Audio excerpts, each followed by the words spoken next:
The Burundian government has announced 7 days of national mourning following the sudden death of outgoing President Pierre Nkurunziza.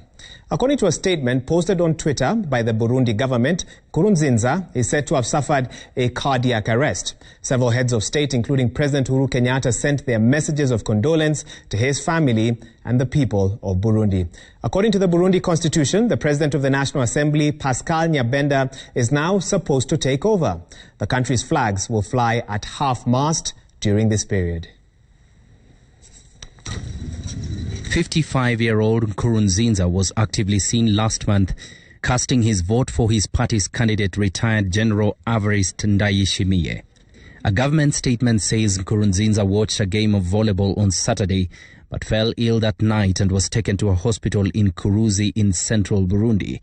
But on the morning of Monday, June 8, 2020, his health suddenly deteriorated. He had a cardiac arrest, and efforts to revive him were unsuccessful. In 2015, the outgoing president, who ruled the country for 15 years, was facing accusations of political repression throughout his presidency and sought a third term against widespread opposition. It sparked anger. Some questioned the legality of a third-term bid. There was a failed coup attempt. Hundreds of people died in clashes and tens of thousands fled the country. After a change in the constitution, he was able to run a further term in last month's election, but he decided to retire and was to be known as the supreme guide to patriotism. He was also due to receive a 540,000 retirement payout and a luxury villa. On the 29th of May this year, Burundi's First Lady Mrs. Denise Nkurunziza was airlifted from Bujumbura. He has been receiving medical treatment in Kenya.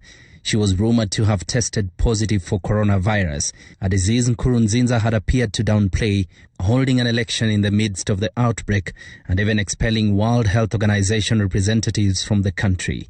President Uhuru Kenyatta, through the State House Twitter account, expressed his message of condolence and comfort to the people of the Republic of Burundi. In his message, the president termed the outgoing Burundi leader as an outgoing regional counterpart who served his country with distinction as head of state and government and worked tirelessly for the peace and stability of his country and the Great Lakes region.